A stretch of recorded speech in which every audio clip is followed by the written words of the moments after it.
वहाँ पे पानी रख। अब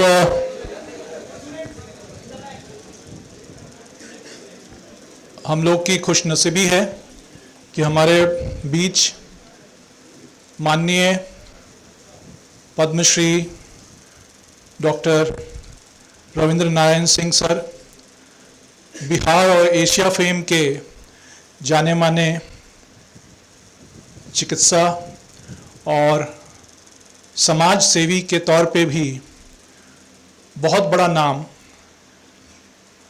डॉक्टर RN सिंह सर आ चुके हैं और हर दिन का इनका रूटीन सिर्फ मेडिकल प्रैक्टिस का ही नहीं है। आपको जान करके बहुत हर्ष होगा कि सर के अंदर जो अंतर्मुखी प्रतिभा थी वो अब जग जाहिर हो चुकी है। सर के द्वारा कई ऐसे कार्य किए जा रहे हैं हर दिन, जिसमें सिर्फ मैं एक चीज के बारे में ही अगर आपको जानकारी दूं तो बड़ा आश्चर्य होगा। आपका रूटीन विद्यार्थी है, बड़ा बंधा हुआ रहता है, नियमित रहता है, लेकिन शायद सर के जैसा नहीं होगा। 1945 से लेकर के आज 2024 में भी बिना रुके बिना थके सर सुबह जैसे ही सूर्योदय हो रहा है उसके पहले से ही तैयार होकर के अपना सुबह का कार्यकलाप समाप्त करके सबसे पहले हॉस्पिटल, जो इन्होंने कई हॉस्पिटल्स बनाए हैं कई जिलों में, पटना में भी आप इनके 2 हॉस्पिटल्स को जान रहे हैं, सवेरा हो या अनूप इंस्टीट्यूट ऑफ ऑर्थोपेडिक्स हो, लेकिन वहां जाने के बजाय सबसे पहला काम जो करते हैं ब्लाइंड गर्ल्स के स्कूल, जिसमें 100 से अधिक लड़कियां हैं, ब्लाइंड हैं, जो उनके साथ अपना 1 घंटा बिताते हैं, 1 घंटे से ज्यादा ही। तो ऐसे महानुभाव आपके बीच अगेन इसी सेवा भाव से आए हैं कि कैसे आपके बीच अपना ज्ञान, अपना एक्सपीरियंस बांटे, ताकि आप में से अगर 10 भी इनके जैसा बन पाए तो देश के लिए बहुत बड़ा काम हो जाएगा। तो अब समय आ गया है कि अब देर ना किया जाए। सर का एक एक सेकंड कीमती है, आप समझ सकते हैं। अब सर ही से अब सुने और फिर आप लोगों को भी सवाल पूछने का मौका मिलेगा। और सर हम लोग के अभिभावक हैं, गार्जियन हैं। आगे भी अगर आपको कोई समस्या रहेगी तो सर के पास हम लोग सवाल पहुंचाएंगे। भावना मैम का भी धन्यवाद कि हमें सर को बुलाने का मौका मिला और सर आए। तो ओवर टू सर। रोहित जी को बहुत बहुत साधुवाद कि हमारे बारे में बताए। इन्होंने सबसे पहले तो मैं देर से आने के लिए क्षमा प्रार्थी हूँ। तो एक अमिताभ बच्चन का था कि तेरे अंगने में मेरा क्या काम है, सिंपल। हमें जब भावना बोले कि आप कुछ कहने के लिए आइए हमारे बच्चों को, तो मैंने कहा कि मैं तो डॉक्टर हूँ, ये मैनेजमेंट में जाकर क्या करूँगा। इसलिए मैंने ये लाइन दिया कि तेरे अंगने में मेरा क्या काम है। तो खैर काम तो हो ही जाता है, कुछ ना कुछ होता ही जाता है। तो हमने सोचा कि अब क्या किया जाए। जब आपने बुला ही दिया है तो बात तो करनी होगी। तो हमने क्या किया कि सोचा कि किस लाइन पर बोलूं और कैसे बोलूं, क्या बोलूं। तो सबसे पहले मैं कहना ये चाहता हूं, जैसा इसको आजकल जो ये भी एक बहुत दिक्कत जरूरत है। तो मैनेजमेंट इंस्टीट्यूट है, इसलिए हम मैनेजमेंट पर ही ज़्यादा बात करेंगे। डॉक्टरी भी एक मैनेजमेंट है, how to manage your patients, both जब वो सीरियसली इल है, जब वो ठीक हो रहा है और जब वो ठीक हो घर चला गया है। मैनेजमेंट का मतलब केवल एक जगह नहीं है कि उसको ठीक करिए, वो भी मैनेजमेंट है कि उस फिर आपके यहाँ ना आवे, ये भी एक इम्पोर्टेंट है। तो मैनेजमेंट है क्या, मैनेजर है कौन? ये हम सभी मैनेजर हैं यहाँ। Everybody is a manager. Manager का मतलब होता है किसी चीज को मैनेज करना। मैं अगर अस्पताल को मैनेज करता हूँ, हमारे अंडर में 200 कर्मचारी हैं, उसको मैं वहाँ मैनेज करता हूँ। लेकिन एक कर्मचारी अपने घर का मैनेजर है, वो भी अपने घर को मैनेज करता है। उसके यहाँ अगर 2 सेवक हैं तो उसके लिए सेवक है, लेकिन सेवक भी अपने घर में मैनेजर है, वो अपने घर को मैनेज करता है। तो एवरीबॉडी इज ए मैनेजर। इसीलिए मैनेजमेंट सीखने के लिए हमें जिंदगी को सीखना है, और जिस दिन हम इसको सीख लेंगे हम मैनेजमेंट पूरी सीख लेते हैं। तो 2 इंपॉर्टेंट पॉइंट्स हैं इन मैनेजमेंट। आपको ऐसे मैनेजमेंट के नाम पर जो टेक्निकलिटी है उसके बारे में तो इंस्टीट्यूट बना हुआ है, I can not talk on that particular point. हम मानवता के नाम पर हम आपको मैनेजमेंट के गुण ही बताएंगे कि मैनेजमेंट में हमें करना क्या होता है। जो हम कहा मैंने कि मैनेजमेंट मैनेजमेंट मैनेजमेंट, हम मैनेजर हैं, हमारा बेटा भी मैनेजर है, अपना मैनेज करता है, हमारा नौकर भी मैनेजर है, वो अपने घर को मैनेज करता है, सब कुछ है। लेकिन यहाँ 2 एस्पेक्ट है। एक होता है कर्तव्य बोध। कर्तव्य बोध का मतलब है कि आपको जो काम दिया गया है, जो आपका कर्तव्य है, उसको आप कैसे करते हैं। कर्तव्य बोध। कर्तव्य बोध का मतलब क्या हुआ? धर्म। धर्म क्या है? तो धर्म में हिंदू मुसलमान सिख ईसाई नहीं है। धर्म का मतलब होता है योर ड्यूटी। फॉर एग्जाम्पल कि मैं पिता हूं तो मेरा पितृ धर्म है। मैं अगर बेटा हूं तो मेरा पुत्र धर्म है। मैं अगर बेटी हूं तो मेरा पुत्री धर्म है। तो हर एक आदमी का अपना एक धर्म है जिसको डिस्प्लेन किया गया है कि आप कैसे धर्म को निर्माण करते हैं। कर्तव्य आपका जो है सो धर्म होता है, और उस धर्म का निवारण अगर आप करते हैं तो इसको कर्तव्य बोध कहते हैं। और रामायण को आप लें तो आप पाएंगे कि राम जी ने कर्तव्य बोध, पुत्र का एक कर्तव्य क्या होता है पिता के प्रति, परिवार के प्रति, हस्बैंड का क्या कर्तव्य होता है अपने पत्नी के प्रति, भाई क्या क्या कर्तव्य होता है अपने छोटे भाई के प्रति, इसको उन्होंने दिखाया है। And this is known as कर्तव्य बोध। ये धर्म है। रामायण का एक प्रसंग है कि जब लक्ष्मण को शक्ति बांध लगी तो बेहोश हो गए। उनके बेहोश होने के बाद हुआ कि भाई डॉक्टर को बुलाया जाए, कोई वैद्य को बुलाया जाए। तो वैद्य सुखेन को लंका से उनको किडनैप करके हनुमान जी ने एक तरह से लाया। और जब हनुमान जी ने उनका जब हनुमान जी को ले आए तो सुखेन वैद्य ने एक दवा बताई, संजीवनी ले आइए, हम ठीक कर देंगे। वो लाया गया। वहां कर्तव्य बोध हनुमान जी का था कि उन्होंने उसकी इंतजाम की। जब ये पूरा प्रकरण खत्म हुआ तो दूसरे दिन लंका के दरबार में रावण के सामने ये इंफॉर्मेशन दिया गया कि सुखेन ने शत्रु का जाकर इलाज किया है, ये राजधर्म के विरोध है। तो राजा रावण बहुत गुस्सा हुआ, लेकिन सभासदों ने बताया कि नहीं, उसने वैद्य धर्म का पालन किया है। वैद्य धर्म ऐसा है कि हमको किसी भी पेशेंट को, किसी भी दुखी को, किसी को भी दुख को हम अगर वैध है तो हमारा धर्म बनता है उसका इलाज करें। और आज के दिन में उस पर्टिकुलर प्रिंसिपल को जिन्हें कन्वेंशन में एडॉप्ट किया गया है कि किसी भी देश का कोई भी दुश्मन का भी सेना होगा, अगर वो इंजर्ड है तो उसका ट्रीटमेंट के लिए हम बाध्य हैं। दिस इज नोन एज धर्म। तो कर्तव्य बोध बहुत इंपॉर्टेंट है।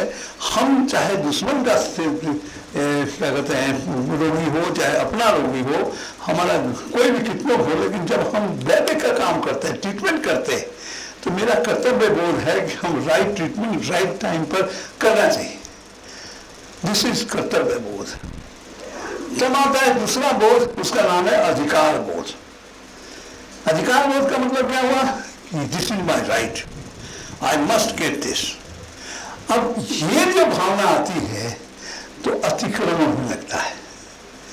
अतिक्रमण होने लगता है जब दूसरे के धर्म के प्रति आप अतिक्रमण करने लगते हो।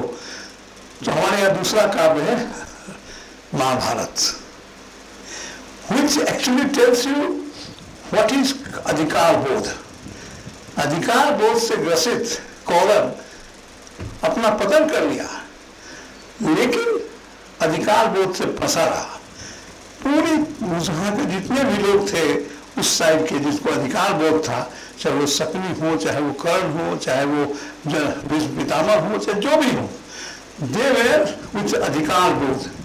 और अधिकार बोध के चलते उनमें दानवता की तरफ चली आई, जब मानवता खोते चले गए और अल्टीमेटली अधर्म की तरफ चले गए।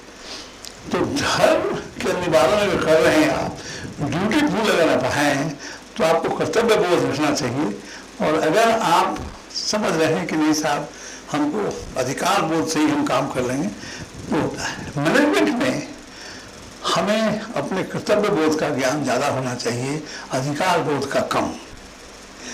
इससे क्या है कि मूल मंत्र हमारे मैनेजमेंट का जो हम समझते हैं कि जो दूसरों से काम कराने की कला को रियल मैनेजमेंट कहते हैं, how to take work from the others. और यहाँ पर एक बात समझ लो कि मैं आपको अच्छा लगता हूं, that does not mean the सभी अच्छाइयां में है। वो आप पे वो अच्छाई है कि हमारे बुराइयों को नजरअंदाज करते हैं आप। तो the man in front of you is better than you because he is ignoring your wrongs and negative aspects, and he believes and he respects your qualities. Therefore, बराबर इस बात को रखिए कि सामने वाला आदमी भी आपके जैसा ही है, उसको कभी भी इन्फीरियर नहीं समझे, कभी भी उसको तुच्छ दिखाने का, नीचा दिखाने की कोशिश नहीं करें, तभी आप उसको कर सकते हैं। दूसरा कि किसी भी मैनेजमेंट में if I go somewhere, this is my पांच उंगलियां हमारी हैं, ये पांचों उंगली एक दूसरे से मैनेज करती हैं। एक दिन झगड़ा हुआ समूह में, अंगूठा ने कहा कि मैं सबसे इंपॉर्टेंट हूं, इसने कहा मैं बहुत भी ज्यादा इंपॉर्टेंट हूं कि मैं किसी को उंगली दिखाता हूं, इसने कहा मैं सबसे लंबा हूं, इसने कहा मैं सबसे प्यारा हूं, लोग मुझे अंगूठी पहनाते हैं। तो कान्हा ने कहा कि मुझे क्यों भगवान बनाए, ये तो बेकार। तो प्रभु के सामने गया, मुझे क्यों बनाया आप, जब ये 4 उंगलियां थी, सबों को सब इंपॉर्टेंस था, तो मुझे क्यों बनाया आप। तो प्रभु ने कहा कि तुम गलत समझ रहे हो, बस इसीलिए तुमको बनाया कि जब कोई मुझे प्रणाम करने आता है तो सबसे अगली पंक्ति में तुम ही रहते हो।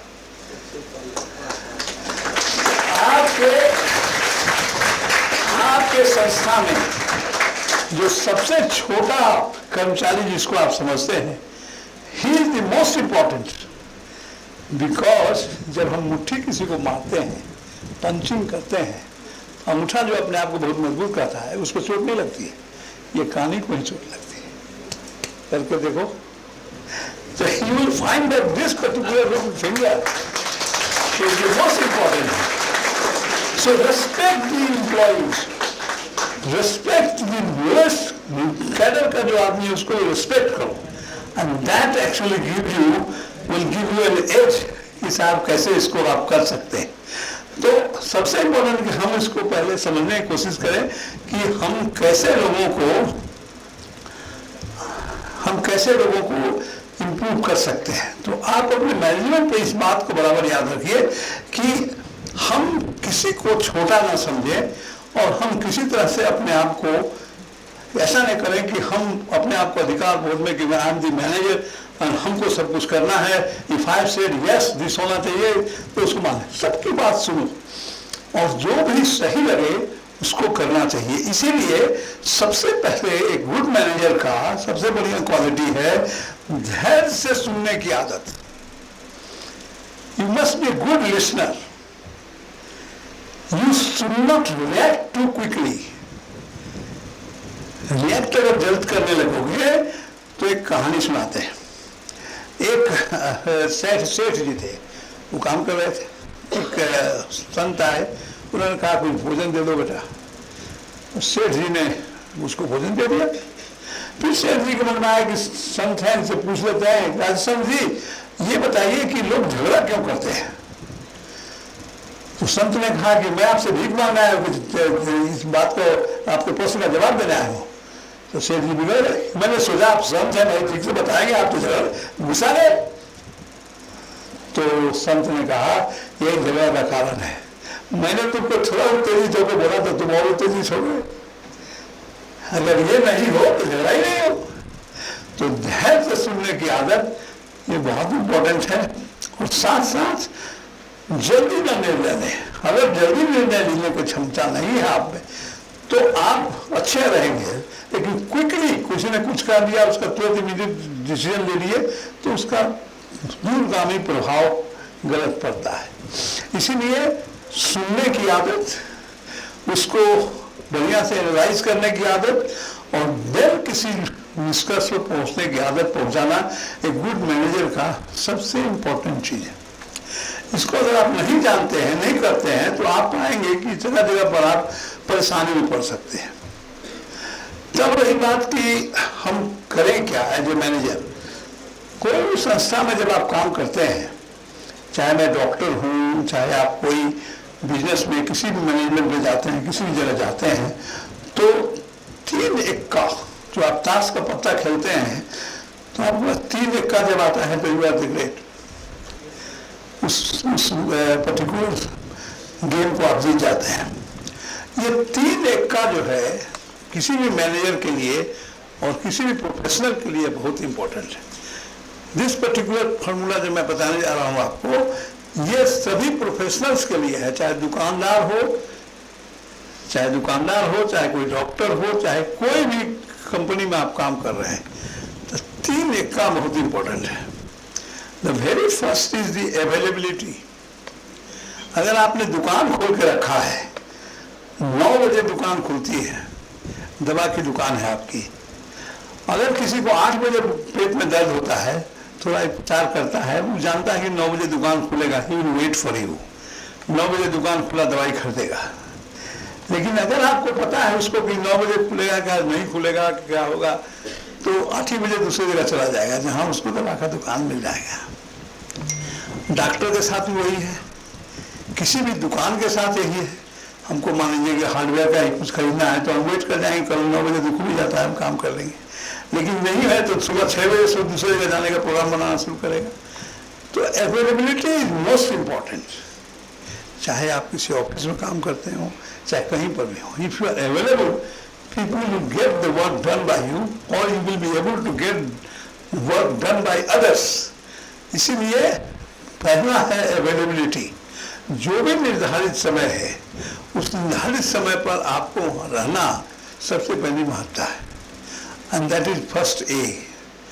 दूसरा ए है एफेबिलिटी, मीन्स कि आपका बिहेवियर क्या है। डू यू नो आपका मुंह क्या है? What is your mouth? Your mouth is nothing but A shop. आपका मुंह एक दुकान है, जब खुलता है तो पता चलता है कोयले की दुकान है कि सोने की दुकान है।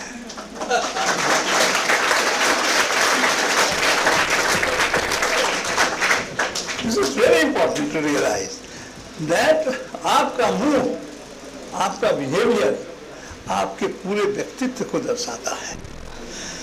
और इसीलिए मैनेजमेंट में आपको ध्यान देना चाहिए कि 4 अनुशासन हैं। 4 अनुशासन को बोलते हैं हम लोग। पहला अनुशासन है मानसिक अनुशासन, मीन्स कि whatever you are doing you concentrate on that, that is मानसिक अनुशासन। दूसरा है शारीरिक अनुशासन। What is this शारीरिक अनुशासन? If you are from this particular institute, अगर हमसे मिलने आते हैं आपका शारीरिक एक्टिविटी कहते हैं इज्जत से बात करना ही करना, तो I say that it comes from a good institute. That शारीरिक अनुशासन। अगर हमारे पास आप आए उड़न कैसा बात करो, मैं यहाँ से आया हूँ, वहाँ हमको ये बताया गया ऐसे करके, तो हम कहेंगे पता नहीं कैसा इन लोगों को पढ़ाता है, समझ में नहीं आता। तो दैट शारीरिक अनुशासन। देन वैचारिक अनुशासन। वैचारिक अनुशासन का मतलब होता है कि आपका विचार जो है वो अनुशासित हो। मानसिक अनुशासन का मतलब क्या हुआ? हम पूजा करने बैठे हैं और सब्जी जब आए भाई चला देना सब्जी, फिर भगवान को प्रणाम करने का, तो मानसिक अनुशासन नहीं होता, एक्चुअली कंसंट्रेटिंग ऑन नथिंग। तो मानसिक अनुशासन। वैचारिक अनुशासन है कि मेरा विचार क्या है। If I am dedicated to this particular institution, तो हमारा वो विचार एक संगठित विचार है जो हम इसको तुरंत नहीं बदल सकते। हमको 2 आदमी आगे समझा देगा तो हम उसको तुरंत नहीं चेंज कर सकते। दैट्स नोन एज वैचारिक अनुशासन। लास्ट में for every manager you must have आर्थिक अनुशासन। आपको अगर 10 रुपया भी मिला है कंपनी का या कहीं का, तो उसका हिसाब रखिए। और जिस दिन ये चारों अनुशासन आप में रहता है, यू आर कॉल्ड अनुशासित व्यक्ति। और अनुशासित व्यक्ति जिस संगठन में रहेगा वो अनुशासित संगठन होगा। इस बात को ध्यान रखिए। तो अनुशासित व्यक्ति ही अनुशासित संगठन का माध्यम हो सकता है, और अनुशासित संगठन ही आने वाले दिनों में आपके लिए कुछ कर सकता है, देश के लिए कर सकता है, अपने लिए कर सकता है, अपने परिवार के लिए कर सकता है। अगर इनमें किसी चीज की कमी है तो हम आगे नहीं बढ़ सकते। ये मेरा सोचना है। ये सारी बात मैं एज ए नॉन डॉक्टर के रूप में कर रहा हूँ, लेकिन मेरा जो अपना प्रोफेशन, उसमें हमसे एक आदमी किसी इंटरव्यू में पूछा कि डॉक्टर साहब आप डॉक्टर हैं, डॉक्टरी में जो आपने किया सो किया, लेकिन आप, मैं विश्व हिंदू परिषद का राष्ट्रीय अध्यक्ष रहा हूँ, अभी मैं रामलला के पूजा में मुख्य यजमान था, मैं डॉक्टरी भी करता हूँ, मैं ब्लाइंड स्कूल में, जैसे अभय जी ने बताया, ब्लाइंड स्कूल में देखता हूँ, मैं बहुत से फिलैंथ्रोपिक ऑर्गेनाइजेशन में जाता हूँ, काम करता हूँ। मेरा विचार है, वैचारिक अनुशासन है मेरा, हम इसको जहाँ करते हैं उस पर हम इज्जत से काम करते हैं। उसने पूछा इंटरव्यू ने कि साहब आप एकाएक ऊपर कैसे चले गए? डॉक्टरी करते करते विश्व हिंदू परिषद में ऊपर चले गए, डॉक्टरी करते करते वो पद मिल गया। तो मैंने कहा कि किसी भी संस्था में, किसी भी ऑर्गेनाइजेशन में ऊपर जाने के लिए ऊपर से मत टपको, कर्मचारी बन के, कार्यकर्ता बन के नीचे से आओ, और जिस दिन तुम्हारी उपयोगिता लोग समझेंगे तुमको उठा के ऊपर ले जाएंगे।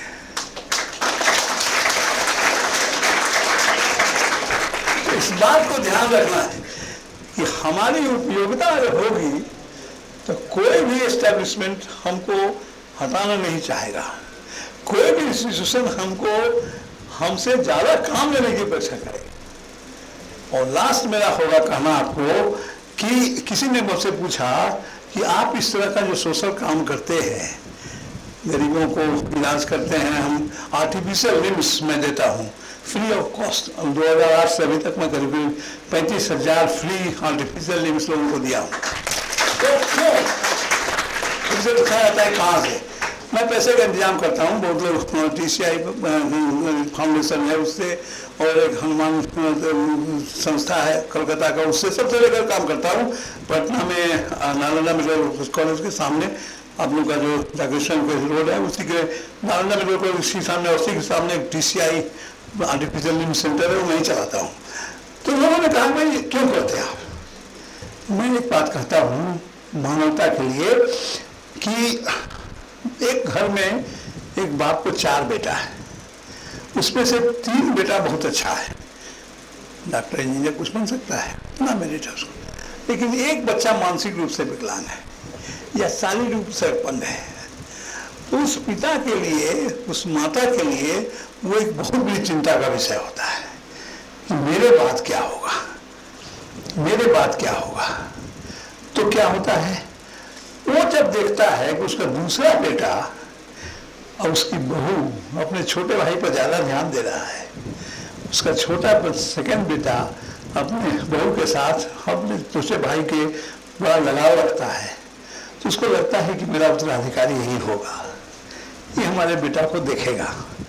तो वो बाप माँ का थोड़ा ज़्यादा स्नेह अपने सेकंड सन पर होगा।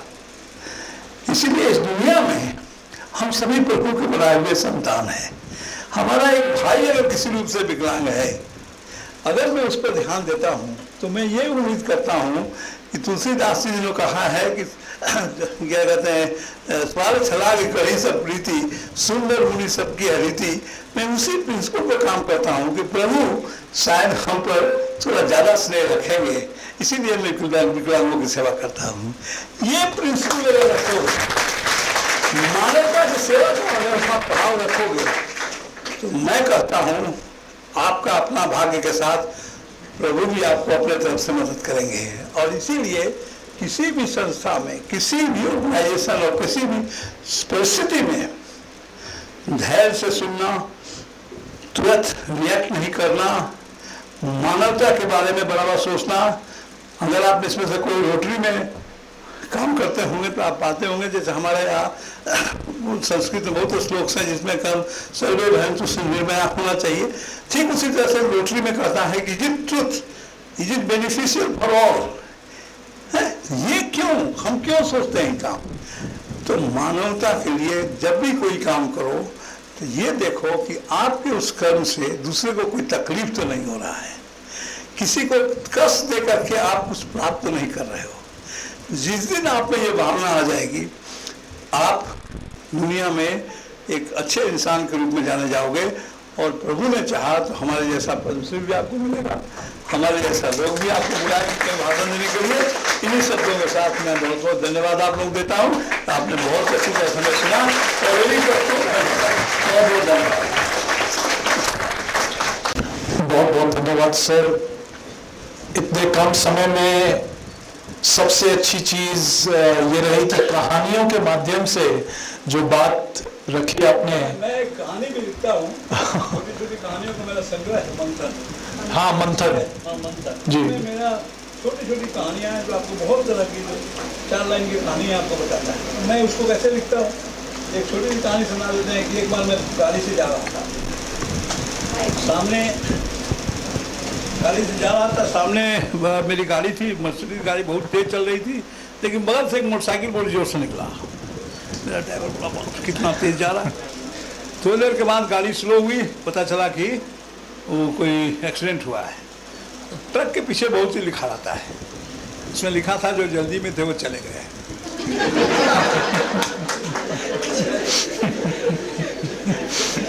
मैंने तो इसलिए बहुत सी चीज़ें जो आपके रोजमर्रा जिंदगी में होती है, मौका लगे तो उसको लिखने की कोशिश करो। एक दिन आएगा कि आपके पास कहानियों का संग्रह हो जाएगा। और मैं उसको मंथन एक ऐसी छोटी सी किताब है, लेकिन उसमें 240 छोटी छोटी कहानियाँ हैं। इसका एक कहानी और सुना देता हूँ। एक बहुत बड़े सेठ थे, वो विदेश गए और विदेश जब उतरे लंदन में तो पूछा कि इतना बड़ा बिल्डिंग कोई देखा। कितने धनी थे इंडिया में, लगता था कि बहुत धनी है। तो देखा उन्होंने कि किसका है बिल्डिंग भाई, तो टैक्सी वाला बोला can't be certain, can't be certain. तो समझे कि कांट बी सर्टेन नाम का कोई आदमी। आगे बढ़े तो हाइड पार्क मिला, बहुत बड़ा पार्क। तो उन्होंने कहा कि ये किसका पार्क है भाई, तो बोला कांट बी सर्टेन। तो कहें कांट बी सर्टेन को इतना बड़ा पार्क भी है। फिर आगे बढ़ा, जहाँ पूछे वही कांट बी सर्टेन। ऐसी कौन आदमी ऐसा है कि लंदन में सब जगह उसी का है। समझ ही बस ईर्ष्या से वो परेशान हो गया कि साहब हम इतना अपने आप को अमीर समझते हैं, यहाँ ये आदमी है कांट बी सर्टेन जो कि इतना चीज़ रखे हुए है। तब तक मैं एक 100 यात्रा जा रही थी। तो बोले कि किसने इतना बड़ा 100 यात्रा पूरा देख रहे हैं, वहाँ पर जो फ्यूनरल प्रोसेसन होता है बहुत अच्छा होता है, ये किसका है भाई? तो बोला कांट बी सर्टेन का। कांट बी सर्टेन मर गए।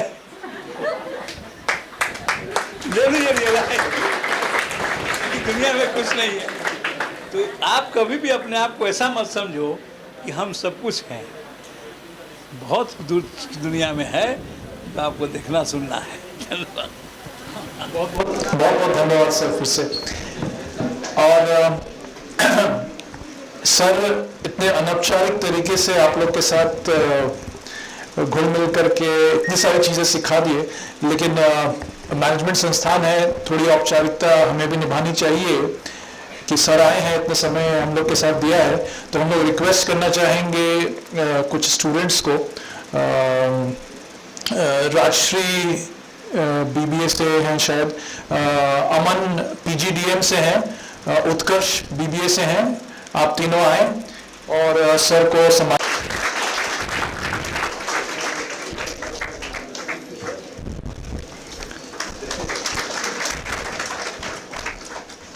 बहुत बहुत धन्यवाद आप तीनों का।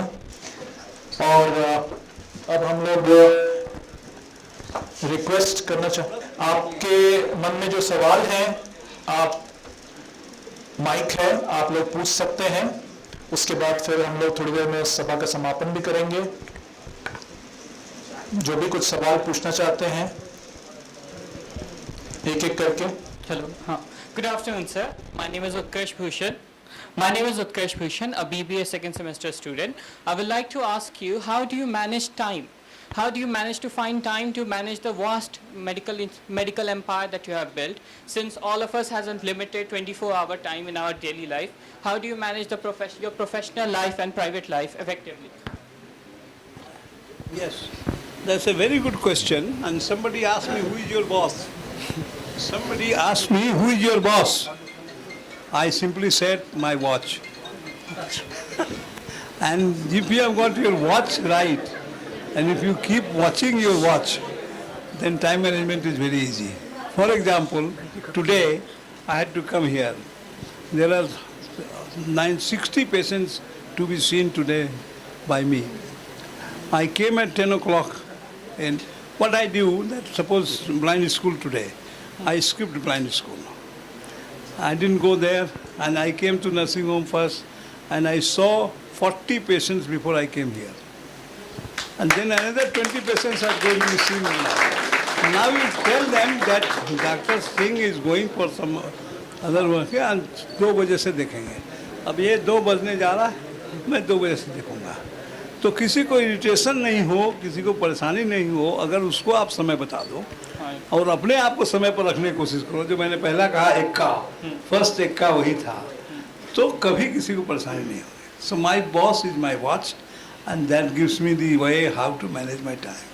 Thank you. I want to ask a question which will really help my managerial journey. What are your core values in the workplace, and how do you prioritize and implement them in your working environment?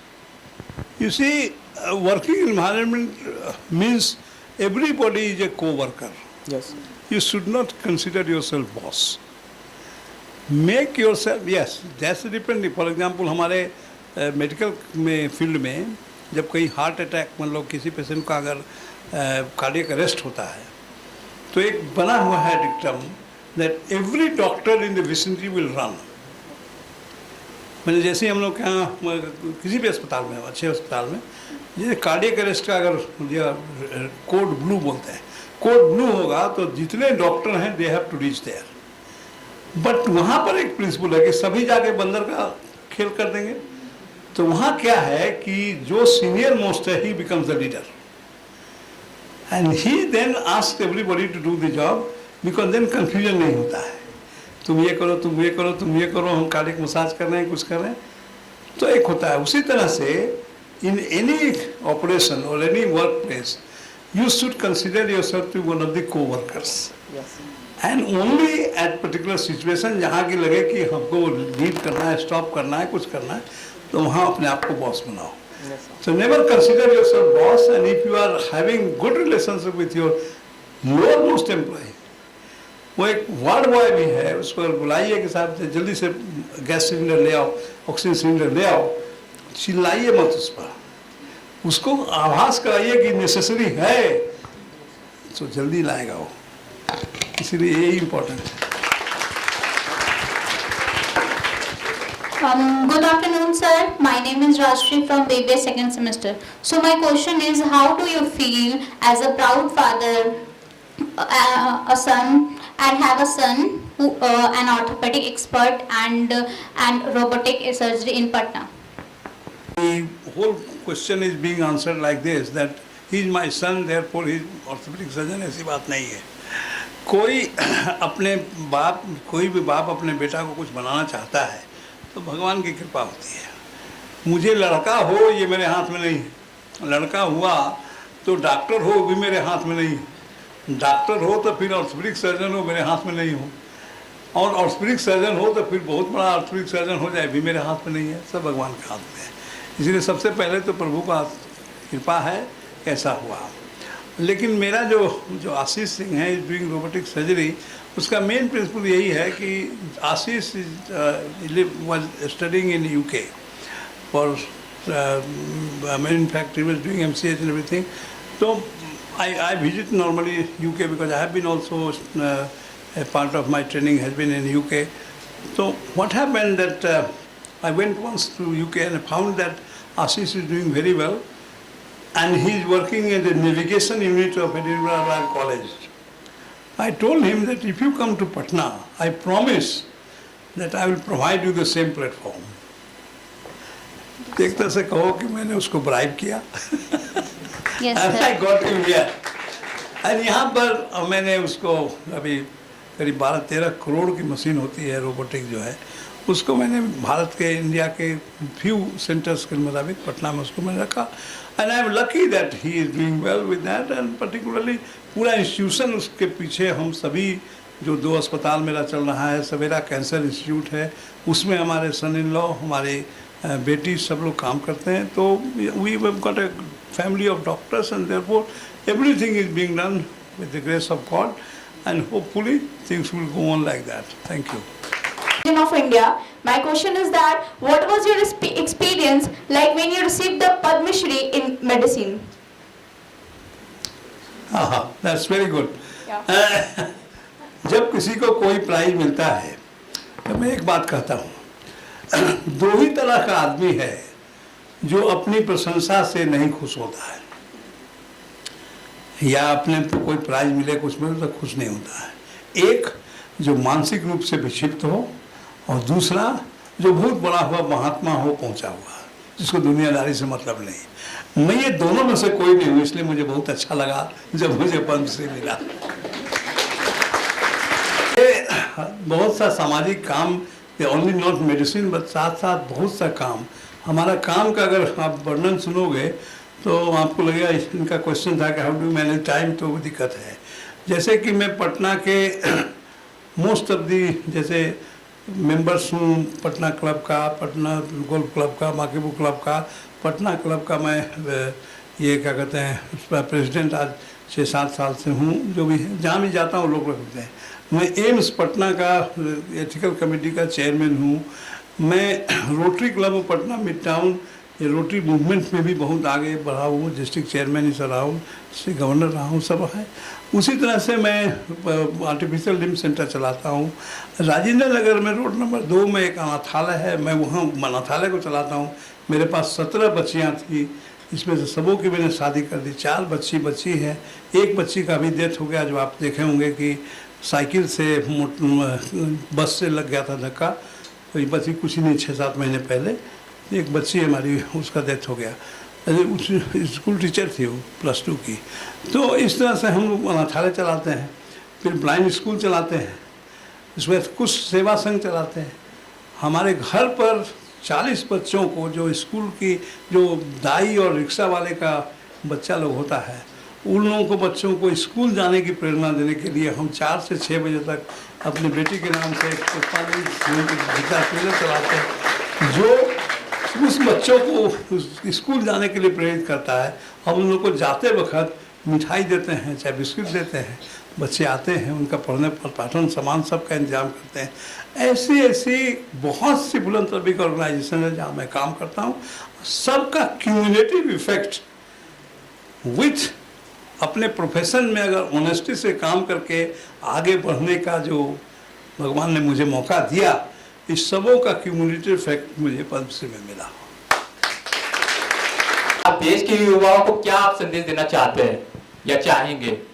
There is no shortcut to success. कभी भी shortcut नहीं करना और धैर्य से काम करें। कहानी सुनाते हैं, एक गुरुजी अपने शिष्यों के साथ चले जा रहे थे। उन्होंने देखा रेगिस्तान में 12 ठो चेतुआ को गड्ढा कटा हुआ है, छोटा छोटा गड्ढा है।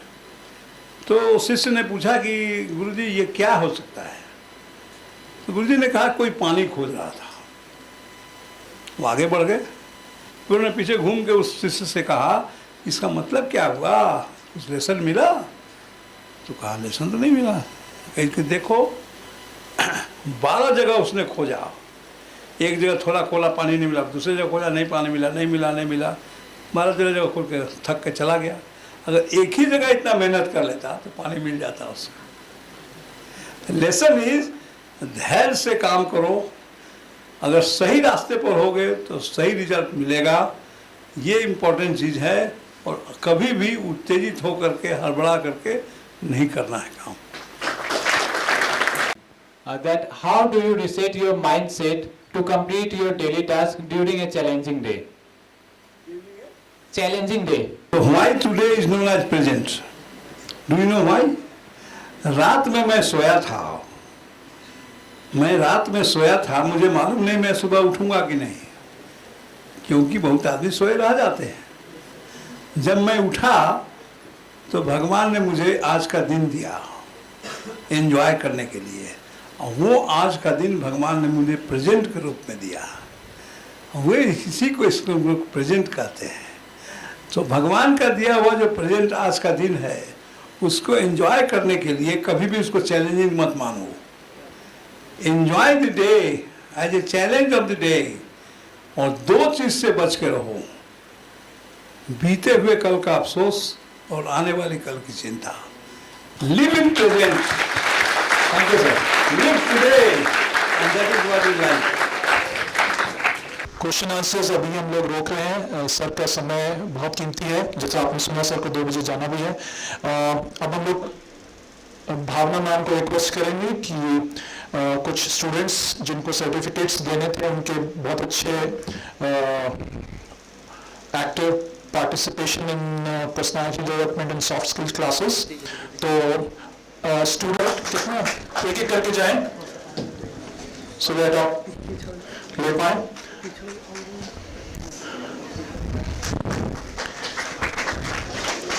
अतुल पांडे, अभिषेक, पीयूष, शिवम कुमार, आनंद राज, नीरज कुमार, सुमित राज, संजय, श्रेया, माज इकबाल, बीसी के छात्र हैं, जल्दी आए।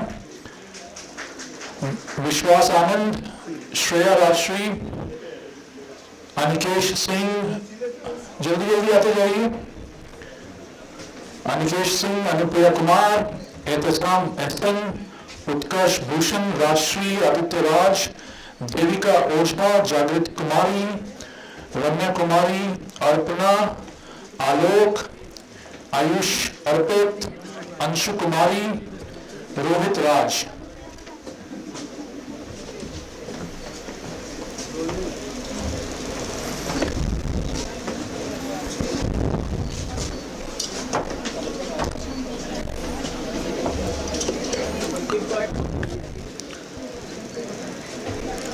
हम लोग जितने टीचर्स उपलब्ध हैं प्लीज पीछे आ जाएं। सर के साथ एक ग्रुप फोटोग्राफ हो जाएगा। Keep moving.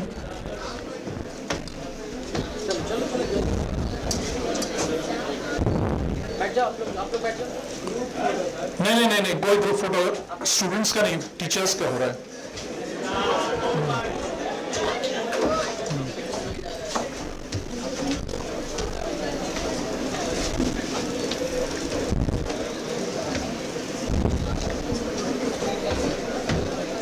पीछे आ आ जाएं, सब लोग पीछे खड़े हो जाएं।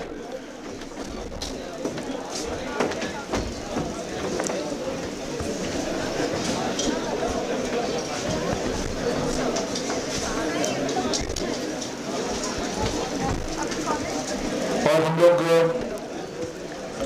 सभा, हाँ,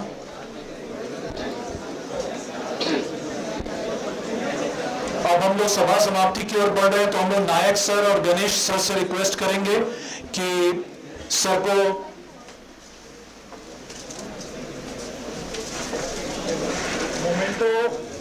मोमेंटो और एक लाइव प्लांट देकर के सर को सम्मानित करें।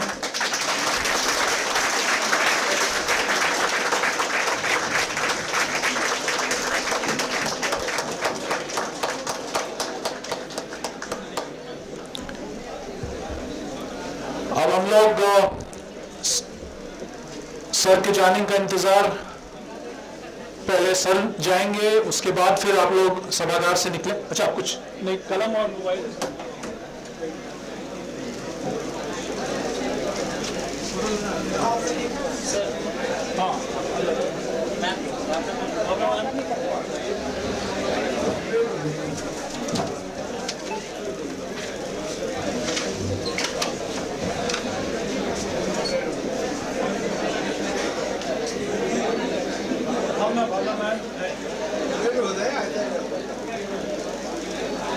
ये मत छोड़ना।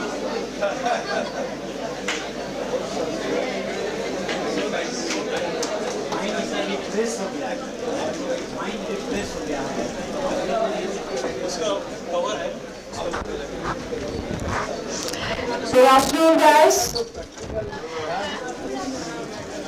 It was splendid to listen to such a wonderful legend today. He is a living legend. Padam Shri Dr. Ravindra Narayan Singh. And we should be proud of our institution. Mr. Rohit Singh, the director, we should be proud of to bring such a legendary Awaaz Shroom. So we